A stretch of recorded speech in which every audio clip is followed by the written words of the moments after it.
नमस्कार दोस्तों, JP stenography YouTube channel पर आपका स्वागत है। ये डिक्टेशन 80 शब्द प्रति मिनट का होगा, जो कि 5 मिनट तक बोला जाएगा। 10 सेकंड बाद स्टार्ट किया जाएगा। दोस्तों, अगर आप चैनल पर नए हैं तो चैनल को सब्सक्राइब जरूर करें, साथ में बेल आइकन भी ऑन कर दें ताकि आपको नए नए डिक्टेशनों के नोटिफिकेशन मिलते रहें। स्टार्ट। पिछले हफ्ते भारत और चीन के सेनाधिकारियों की लद्दाख क्षेत्र के कुछ विवादित मसलों पर सकारात्मक माहौल में हुई बातचीत के बाद अब चीनी विदेश मंत्री वांग यी ने उत्साहजनक बयान दिया है। उन्होंने कहा कि चीन विकास के लिए भारत के साथ काम करने को तैयार है। सीमावर्ती क्षेत्रों में पिछले 2 सालों से बने तनावपूर्ण वातावरण को भी वह समाप्त कर स्थिरता लाने के पक्ष में है। गौरतलब है कि भारत चीन सीमा विवाद को सुलझाने के लिए गठित तंत्र में वांग यी और भारत के सुरक्षा सलाहकार अजीत डोभाल विशेष प्रतिनिधि हैं। यह तंत्र अभी तक निष्क्रिय पड़ा हुआ था। वांग यी के ताज़ा बयान के बाद अब उसमें कुछ गतिविधियां शुरू होने की उम्मीद बनी है। अब तक दोनों देशों के सेनाधिकारियों के बीच 17 दौर की बातचीत हो चुकी है और सभी में चीन का रुख लचीला ही रहा है। इसी का नतीजा है कि लद्दाख क्षेत्र में करीब 2 साल तक गंभीर तनाव रहने के बाद भी सेनाओं को अपने अपने क्षेत्र में वापस लौटाने पर सहमति बन सकी थी।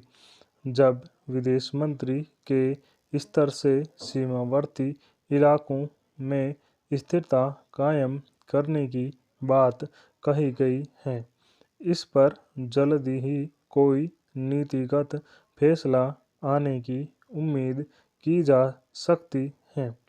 भारत से लगी चीन सीमा पर कुछ जगहों को लेकर भ्रम की स्थिति बनी रहती है, जिसके चलते सामरिक रणनीति के तहत वहां की सेना इस तरफ आ जाती रही है, वरना चीन भी इस बात को अच्छी तरह समझता है कि भारत के साथ लंबे समय तक युद्ध जैसी स्थिति बनाए रखकर उसे कोई लाभ नहीं मिलने वाला।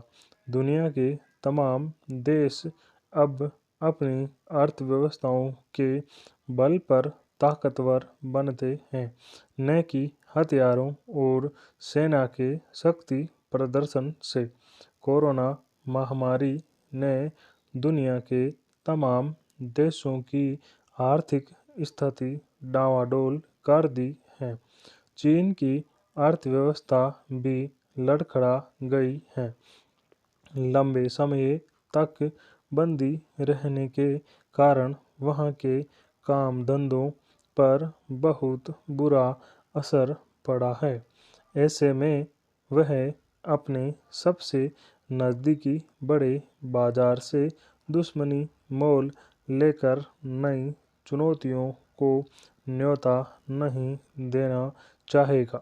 पिछले दिनों तवांग क्षेत्र में चीनी सैनिकों की घुसपैठ के बाद भारत में एक सुर में आवाज़ उठनी शुरू हो गई थी कि सरकार चीन को सबक सिखाने के लिए कड़े कूटनीतिक कदम उठाए।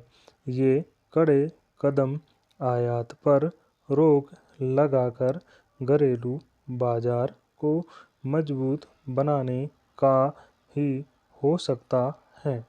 इस तरह चीन को बहुत बड़ा आघात पहुंच सकता है जिसके लिए वह कभी तैयार नहीं होगा। अमेरिका के बाद भारत सबसे अधिक आयात चीन से करता है।